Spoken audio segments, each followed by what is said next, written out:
Bonjour, aujourd'hui nous allons parler des échanges entre chrétiens et musulmans autour de la Méditerranée au Moyen Âge. Et pour cela, on va voir un de ces acteurs qui ont participé à ces échanges, c'est la ville de Venise. C'est une ville italienne qui se trouve au nord de la Méditerranée.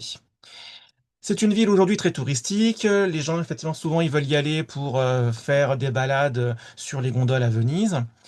Mais il y a surtout le monument le plus célèbre que les gens veulent voir, c'est la basilique Saint-Marc, donc autrement dit un lieu de culte chrétien. Et donc ce qui se passe, c'est que ce monument, il est construit sous la forme d'une croix carrée, de croix grecque donc, et elle comporte par exemple des mosaïques dorées dans le plus pur style byzantin.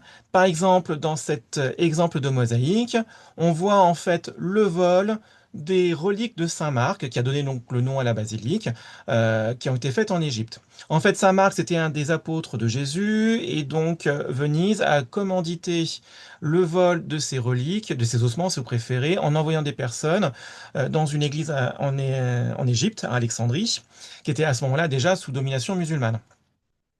Ils ont volé à ce moment-là donc ces reliques, ils les ont cachées dans un chargement de porc, comme ça à la douane, bah, les douaniers qui étaient musulmans, ils n'ont pas voulu fouiller dedans en disant c'est du porc, j'y touche pas, et c'est comme ça qu'ils ont pu finalement facilement ramener ces reliques volées donc dans la basilique de Saint-Marc à Venise. De même, ce qu'on peut trouver à l'intérieur de cette basilique, ça sera par exemple au-dessus, ici, eh bien, quatre statues de bronze, c'est ce qu'on appelle un quadrige. C'est en fait quatre statues de chevaux qui étaient posées sur l'hippodrome de Constantinople, c'est-à-dire en fait l'endroit où on faisait les courses de chevaux. Eh bien, ils avaient été tout simplement aussi donc volés en 1204 pendant le sac de Constantinople. Pendant ce sac de Constantinople, on a aussi là, par exemple, volé cette icône. Donc, c'est une image religieuse. Chez les Byzantins, elles sont sacrées, on peut prier devant, alors que chez les chrétiens, c'est pas le cas. Mais donc, pour le coup, ça n'est pas empêché de les voler, parce que ça reste un trésor qui représente ici donc la Vierge Marie, donc ici plutôt la Vierge Nicopaïa, avec pour le coup ici à ses genoux, donc Jésus. Donc on remarque ici qu'en fait, dans cette basilique Saint-Marc, il y a plein de choses qui viennent du monde byzantin, que ce soit l'inspiration de la construction de la basilique qui a été faite après tout par les architectes byzantins. C'est pour ça que justement ça a une forme de croix carrée, donc grecque, et que pour le coup les décorations à l'intérieur sont faites avec des mosaïques dorées. Mais il y a aussi des choses volées, effectivement byzantins, donc par exemple cette icône ou le quadrige. Puis aussi donc aux musulmans, parce que finalement, donc, par exemple, les reliques de Saint-Marc, elles étaient dans ce cas-là, à ce moment-là, dans le monde musulman. Donc, ça montre bien que Venise, elle était au cœur donc des contacts et des échanges entre donc les mondes latins, byzantins et musulmans. Venise, en fait, si elle a pu faire cela, c'est parce que c'était devenu en ce moment une grande puissance de l'Europe occidentale, ce qui lui a permis de construire justement grâce à ses richesses, bah, par exemple cette magnifique basilique, ou encore la plaine Saint-Marc avec justement cette grande tour, ce grand beffroi qui symbolise sa puissance économique. Mais surtout parce qu'en fait, il y avait un énorme ici arsenal avec un chantier naval qui permettait de construire des bateaux qui ont fait sa puissance. Car Venise, c'était avant tout une puissance marine. C'était en fait des bateaux qui étaient construits directement là-bas. Donc il y avait tout d'abord des galéas, donc c'est des énormes bateaux de commerce qui étaient poussés soit par rame, soit par le vent qui poussait donc en fait ici les voiles des bateaux et qui pouvaient transporter donc des tonnes de marchandises. Ils pouvaient être protégés par un autre type de bateau plus léger, ce sont des galères sautiles. Donc elles ont une fonction militaire, elles sont plus basses sur l'eau, plus légères, et donc ça permet de pouvoir plus facilement aller rapidement sur l'eau par voie donc de la rame. Et d'ainsi de pouvoir plus facilement prendre d'avance et de contre-attaquer d'éventuelles attaques de bateaux pirates ou de corsaires qui voudraient attaquer bah, les bateaux commerciaux. Venise n'était pas la seule à fabriquer et à utiliser de tels bateaux. En fait, c'est souvent les cités italiennes. qui faisaient ça. Donc il y avait Venise, bien évidemment, mais il y avait aussi Gênes et Pise. C'était vraiment les trois principales cités qui, en fait, avaient construit leur puissance économique grâce à une puissance maritime de bateaux commerciaux et militaires qui pouvaient naviguer à travers la Méditerranée, à travers des routes commerciales qui reliaient donc en fait les différents mondes latins, byzantins et musulmans pour transporter notamment les marchands et leurs marchandises, quelle que soit donc leur origine et leur religion.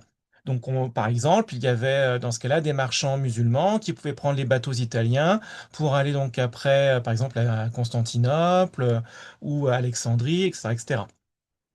Donc ces bateaux transportaient bien souvent des marchandises qui pouvaient venir de très loin dans le monde. Donc par exemple du sucre, des épices, de la soie, qui pouvaient venir donc par exemple de Chine ou d'Inde. Ils pouvaient effectivement transporter de la fourrure, de l'ambre, du blé qui venait du nord de l'Europe, de l'or ou des esclaves qui venaient effectivement donc de l'Afrique, du bois, des métaux ou des draps, donc des tissus venant d'Europe. Et tout ça, bien sûr, c'est taxé, donc ça rapporte de l'argent. Si effectivement ces cités italiennes ont pu faire ça, c'est pas seulement parce qu'ils possédaient des bateaux, c'est parce qu'en fait ils possédaient aussi des comptoirs commerciaux à travers tous les grands ports de la Méditerranée, dans les différents mondes latins, byzantins et musulmans. Donc par exemple, Venise, elle possédait des comptoirs commerciaux, surtout en fait dans l'est de la Méditerranée. Donc c'est tout ce qui est en rouge ici, même si on avait aussi donc du côté occidental. Gênes, on avait finalement quand même beaucoup plus du côté donc de l'Europe occidentale, mais elle en avait un peu partout quand même, mine de rien. Les Pisans, eux, c'était plutôt dans le sud de la Méditerranée. Alors un comptoir commercial, qu'est-ce que c'est? Je vais prendre un exemple, celui de Constantinople. Eh bien, Constantinople, capitale de l'Empire byzantin, à côté donc du palais impérial et de la basilique Sainte-Sophie, il y avait des quartiers pour les Italiens, Génois, Pisans, Vénitiens. C'était donc justement leurs comptoirs commerciaux. C'était en fait des quartiers où vous avez leurs propres maisons, ces différents effectivement donc marchands. Vous avez aussi surtout leurs entrepôts sur lesquels ils pouvaient donc entreposer les différentes marchandises qu'ils achetaient et vendaient et mettaient sur les bateaux italiens qui après pouvaient aller donc dans les différents mondes, mais notamment pour le coup revenir en Europe. Même chose par exemple ici dans cet exemple de Saint-Jean d'Acre. Donc on est ici dans un port le plus important donc dans les États latins d'Orient, où on voit effectivement qu'il y a un quartier pour les Génois, un quartier pour les Vénitiens, un quartier pour les Pisans. C'est donc vraiment des quartiers commerciaux où il y a leurs maisons, leurs entrepôts, et c'est là qu'ils font du commerce pour après donc acheter et vendre des produits qui viennent des bateaux qui arrivent et des bateaux qui sortent. Ces cités italiennes, avec leurs bateaux, elles ne transportent pas seulement des marchands et des marchandises, qui font quand même l'essentiel de leur richesse, hein. Elles transportent aussi des soldats et des chevaliers chrétiens pour les croisades. Lorsque il y a eu la première croisade après donc l'appel de 95, de 1095 pour libérer notamment Jérusalem et surtout donc aider donc d'abord avant tout les Byzantins, eh bien ce qui se passe, c'est que là c'était un voyage à pied, hein, c'était donc un voyage terrestre. Mais plus le temps va passer et plus les croisades suivantes vont vraiment se concentrer sur le voyage par bateau qui est plus rapide, voire plus sécurisé. Donc c'est comme ça, par exemple, que lors de la troisième croisade, eh bien, vous avez le roi de France, Philippe Auguste, qui va prendre des bateaux génois pour se rendre en Terre Sainte. L'objectif, ça serait donc d'aider à libérer Jérusalem, qui a été reconquise par Saladin en 1187. Bon, ça a été un échec, mais il y a eu la promesse de la liberté de passage des pèlerins chrétiens à Jérusalem. Donc, c'était pas un si gros échec que ça pour le coup. Si je prends par exemple après l'exemple de la quatrième croisade en 1202-1204, eh bien là ce sont des bateaux vénitiens qui ont transporté donc les croisés européens, mais qui ont fini par détourner la croisade parce que l'empereur qui les avait appelés, l'empereur byzantin, ne les a pas payés, donc ils se sont dit bon on va se servir, on va piller Constantinople. C'est comme ça justement que le quadrige, c'est-à-dire en fait les statues des quatre chevaux qui étaient donc sur l'hippodrome de Constantinople ont été volées et ramenées à Venise, tout comme par exemple ici cette icône byzantine. Donc, C'est pas seulement le transport des marchandises et des marchands, c'est aussi le transport des soldats pour les croisades. Et enfin, ça va être aussi le transport des pèlerins. Autrement dit, les personnes qui font des voyages à vocation religieuse pour aller voir un lieu saint. Et ils vont transporter des pèlerins de n'importe quelle religion, du moment qu'ils payent, il n'y a pas de discrimination. Donc ça peut être des juifs, des chrétiens, des musulmans, c'est pas un problème. Ce qui se passe, c'est que donc autour de la Méditerranée, vous avez plusieurs lieux saints.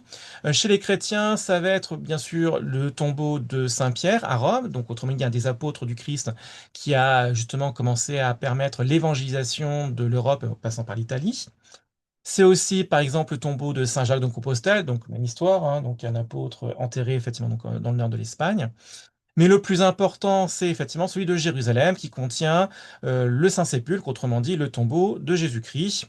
Donc, si pour aller donc à Rome ou à Saint-Jacques de Compostelle, les gens y vont à pied, pour Jérusalem, c'est plus compliqué, c'est beaucoup plus long. Donc, résultat, les gens vont plutôt prendre des bateaux italiens pour se rendre en Terre Sainte et faire leur pèlerinage à Jérusalem. Même chose pour des Juifs. Si jamais ils viennent de l'Europe, aussi, ils vont aller donc à Jérusalem pour eux vénérer le lieu saint du judaïsme, à savoir le Mont des Lamentations, à savoir en fait la ruine qui reste de l'ancien temple de Jérusalem qui a été détruit par les Romains durant l'Antiquité. Et pour ce qui est des musulmans, alors on avait déjà vu les lieux saints de la Mecque où se trouve la Kaaba et de Médine où se trouve la mosquée du prophète. Mais il y a aussi Jérusalem qui est le troisième lieu saint de l'islam. En fait, pour expliquer pourquoi c'est un lieu saint, il faut retrouver la tradition musulmane qui dit que, en fait, Mohammed, le prophète, aurait fait un voyage nocturne sur un cheval ailé Boursac qui l'aurait emmené de Arabie vers Jérusalem. Et arrivé à Jérusalem, il serait monté sur un rocher et monté au ciel pour rencontrer les anciens prophètes. Eh bien, c'est comme ça que bah, les califes qui vont conquérir Jérusalem après la mort de Mohammed vont, pour célébrer cet événement religieux, construire bah, justement la mosquée du Dôme du Rocher. Eh bien, si les habitants d'Arabie, d'Égypte ou d'Irak, pour faire ce pèlerinage à Jérusalem, vont très bien y aller donc à pied, en caravane, ça va pas être le cas par contre pour ceux qui viennent de la Méditerranée occidentale musulmane. Là, alors bien sûr, il y a toujours la possibilité de prendre des caravanes et aller à d'autres dromadaires pour aller à Jérusalem, mais c'est long, ça peut être dangereux parce qu'il peut y avoir des pillards. Donc bien souvent, bah, le bateau italien est souvent utilisé. Prenons l'exemple ici donc de Ibn Jubayr. C'était donc en fait un musulman qui vivait dans la péninsule ibérique sous domination musulmane. Eh bien, il a voyagé pour aller en Terre Sainte sur un bateau génois, qui l'ont conduit d'abord à Alexandrie pour après donc aller faire un long voyage terrestre et maritime pour aller donc d'abord aller visiter la Mecque et Médine. Et ce n'est qu'après un long voyage pour aller faire un détour par Bagdad et Damas qu'il va prendre de nouveau un bateau en étant à Saint-Jean d'Acre, donc ici en terre chrétienne, dans les États latins d'Orient, pour prendre un bateau génois de nouveau et retourner chez lui. Donc très clairement, là, ce qui se passe, c'est que les Italiens maîtrisent complètement le transport maritime de qui que ce soit des pèlerins, des marchands, des croisés. C'est complètement effectivement donc dominant. Les arabo-musulmans ont complètement laissé tomber cette partie du trafic maritime en Méditerranée. Ce transport maritime, en plus de transporter des personnes, ça va transporter aussi leurs idées. Et donc c'est comme ça qu'ils vont participer aux échanges culturels entre les différents mondes latins, byzantins et arabo-musulmans. C'est comme ça, par exemple, que bah, ces bateaux italiens vont transmettre les chiffres arabes et le zéro, ceux que nous utilisons aujourd'hui. Mais il faut imaginer que, ben, en fait, leur origine, elle vient d'abord d'Inde, qui se sont après transmises au monde arabe à partir du 8e siècle, et c'est par le commerce des cités italiennes et leurs bateaux que ça va finir par arriver au 10e siècle et être adopté dans les pays européens du Moyen Âge. Il faut dire que c'est beaucoup plus pratique que les anciens chiffres romains qui étaient encore utilisés, parce que c'est la combinaison de plusieurs symboles pour représenter déjà ne serait-ce qu'un numéro, enfin un ancien chiffre d'origine. Donc là, par exemple, pour faire un 7, il faut combiner le 5 et deux fois le 1. Donc autrement dit, là, ça fait quand même beaucoup. Et puis ça facilite aussi, par exemple, l'algèbre, hein, autrement dit le calcul en mathématiques, qui est justement en fait, s'est développé considérablement dans le monde arabe et donc après c'est transmis dans, pour le coup, le monde latin. C'est donc en fait plein de mots arabes d'ailleurs justement qui vont se transmettre par exemple dans la langue française, hein. Donc plein de mots en al, hein, algèbre, alambic, alchimie, alcool, almanach, ça vient de l'arabe. Même des mots qu'on connaît très bien aujourd'hui, bah, qui paraissent français, mais en fait non, ça vient de l'arabe. Par exemple le sucre, le chiffre. De même aussi, c'est plein de textes de l'Antiquité grecque qui avaient été complètement oubliés par donc l'Occident latin, vont être retrouvés et traduits grâce à leur transport sur les bateaux italiens. Donc des textes d'Aristote, de Platon, d'Euclide, de Ptolémée vont finalement pouvoir faire le voyage jusqu'en Italie et en Europe, être traduits, alors soit de l'arabe, soit du grec pour justement en fait redécouvrir les grands penseurs de l'Antiquité, ce qui va avoir un énorme impact sur donc le système de pensée européen et sur l'enseignement donc dans les universités qui étaient à la main des chrétiens à ce moment-là et de l'Église. Autre chose encore là, par exemple, ça va être la transmission de l'idée que bah, des hôpitaux publics qui existaient effectivement, qui s'étaient développés dans le monde arabe, ça serait bien d'en faire aussi dans le monde européen occidental. C'est comme ça que de plus en plus d'hôtels Dieu, c'est-à-dire en fait des hôpitaux, vont effectivement donc être construits pour justement recueillir et soigner les malades, soigner notamment grâce au progrès de la médecine qui ont été faits par les Arabes à ce moment-là, donc au Moyen Âge. Donc il y a beaucoup finalement d'échanges culturels dont bénéficie énormément l'Europe occidentale, latine. Après, ces bateaux italiens, ils vont aussi indirectement transmettre des choses négatives, par exemple des pandémies, c'est-à-dire des maladies qui vont se diffuser à des énormes échelles continentales et faire énormément de morts. Ça va être le cas notamment de la peste noire. Alors la peste noire, c'est quoi? C'est une maladie qui se transmet à partir d'une puce infectée. Si donc elle pique un humain, bah, pour le coup, elle va lui transmettre une maladie qui va faire pousser pas mal de pustules sur le corps, provoquer pas mal donc d'hémorragie, de fièvre et finit par vous faire mourir. Une chance sur deux en fait concrètement de mourir. Et cette maladie en fait, bah, entre 1347 et 1351, elle va tuer 37 millions d'Européens, soit un habitant sur trois. C'est énorme. Quand on voit ce graphique là par exemple, la population est passée de 70 millions d'habitants à 40 millions d'habitants entre 1300 et 1400 parce que justement entre ces deux grandes dates, bah, en plein milieu, il y a eu justement la peste noire. Alors, quel est le rôle des bateaux dans cette histoire? Eh bien, en fait, ces puces, elles se déplaçaient sur des rats qui eux-mêmes entraient illégalement sur les bateaux italiens. Et donc, lorsque cette maladie qui était apparue en Asie, elle a fini par arriver sur les bords de la mer Noire, eh bien, les bateaux italiens qui avaient leurs propres comptoirs commerciaux étaient accostés là-bas, à me transporter des marchandises, en mettait sur leur bateau, mais il y avait aussi des rats qui venaient dessus. Et donc, résultat, à chaque fois qu'après, ils accostaient dans un nouveau port, eh bien, des rats sortaient pour le coup des bateaux et donc après, bah, transportaient ces puces vers les humains qui pouvaient les piquer, transmettre ces maladies. Et c'est comme ça qu'en fait, finalement, cette pandémie, elle a suivi les routes commerciales italiennes vers les ports européens du monde byzantin, du monde arabe, du monde chrétien. Et c'est comme ça qu'elle s'est répandue très rapidement et qu'elle a été un énorme donc catalyseur de mortalité totalement indirect lié au commerce des cités italiennes par trafic maritime.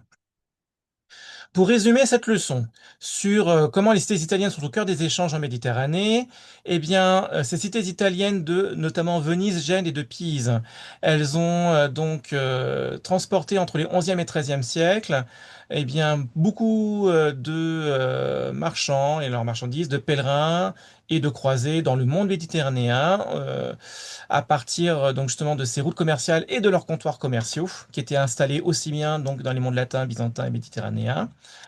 Et c'est comme ça que bah, pour le coup, ces cités italiennes qui étaient installées au nord de l'Italie, elles ont pu dans ce cas-là donc fortement s'enrichir avec ces échanges économiques et culturels. Ça a permis aussi à Venise de participer au pillage de Constantinople de 1204. Et ça a permis aussi, mine de rien, aux cités italiennes de malheureusement, indirectement par leur navire, de transporter et de diffuser la pandémie de la Grande Peste noire qui a fait 37 millions de morts au Moyen Âge. Pour voir si vous avez compris cette leçon, essayez de répondre à ces 6 flashcards questions-réponses. Mettez la vidéo en pause pour voir si vous avez compris et avoir le temps d'y répondre surtout. Et dès que vous avez terminé de répondre à ces questions-là, bah, vous relancez la vidéo pour voir la correction. Allez, mettez la vidéo en pause. Allez, on estime que là, vous avez répondu aux questions et que vous avez remis la vidéo en cours pour justement voir la correction. Eh bien, la voici. Si vos réponses sont justes, bravo. S'il y a des erreurs, n'oubliez pas de les modifier. et je vous dis au revoir et à la prochaine.